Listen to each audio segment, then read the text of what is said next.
બિસ્માર રસ્તા બાબતે લગાવેલ પોસ્ટર મામલો સ્થાનિકો અને કોંગ્રેસ દ્વારા પોસ્ટર લગાવવામાં આવ્યા હોવાનું ધોરાજીના પૂર્વ ધારાસભ્ય લલિત વસોયાનું નિવેદન। લલિત વસોયાએ ધોરાજી નગરપાલિકાના ચીફ ઓફિસર અને વહીવટદાર પર લગાવ્યા ગંભીર આક્ષેપ। લલિત વસોયાનો આક્ષેપ છે કે સ્થાનિકો ઉબડખાબડ રોડ રસ્તાને લઈને હાલાકી છે। સ્થાનિકો અને કોંગ્રેસ પક્ષના કાર્યકરો દ્વારા ધોરાજીમાં તંત્રને જગાડવા માટે પોસ્ટરો લગાવવામાં આવ્યા। ભાજપના નેતાઓના ઇશારે ધોરાજીના નગરપાલિકાના ચીફ ઓફિસર અને વહીવટદારે પોસ્ટરો ફાડી નાખ્યા અને ઉતારી લીધા હોવાનો આક્ષેપ। લલિત વસોયાએ ફરી એકવાર કાર્યકરો સાથે ધોરાજી ડેપ્યુટી કલેક્ટર કચેરી બહાર લગાવ્યા પોસ્ટરો। રસ્તા ઉપર ખાડા પૂરવાના કામમાં ભયંકર ભ્રષ્ટાચાર થયો હોવાનું લલિત વસોયાનો ગંભીર આક્ષેપ। રિપોર્ટર નયનભાઈ રાવ, રાણી, રાજકોટ, ધોરાજી।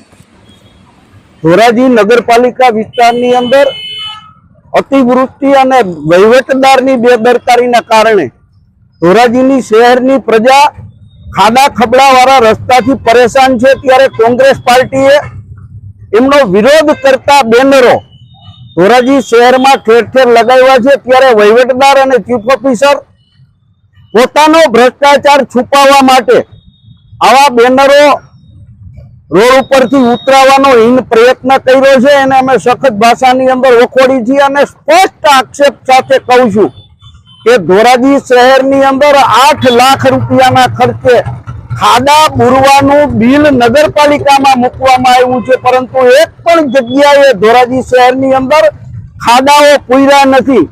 વહીવટદારની બદલી થઈ ગઈ હતી। વહીવટદારને ફરીથી વહીવટ ધોરાજીનો નગરપાલિકામાંથી કરી શકે ભાજપના આગેવાનો, એટલા માટે વહીવટદારની બદલી અટકાવી અને વહીવટદારને ફરીથી મૂકવામાં આવ્યા છે। ધોરાજી શહેરની પ્રજા માટે કોંગ્રેસ પાર્ટી લડી રહી છે અને લડવાની છે। લલિતભાઈ, સ્થાનિકોએ પણ પોસ્ટર લગાવ્યા છે કોંગ્રેસની સાથે, શું છે? ધોરાજીની પ્રજા છેલ્લા 1.5 મહિનાથી આ ખાડાઓથી પરેશાન થઈ રહી છે। ત્યારે નગરપાલિકાના વહીવટદારો અને ભાજપના ચૂંટાયેલા પ્રતિનિધિઓ ધ્યાન ના આપતા ના છૂટકે પ્રજાએ મેદાનમાં આવવું પડ્યું છે। પોતાના ફોટા સાથે આવા બેનરો લગાવીને વિરોધ કરી રહ્યા છે। ત્યારે નગરપાલિકાના વહીવટદારો અને ભાજપના આગેવાનો લાજવાને બદલે ગાજી રહ્યા છે।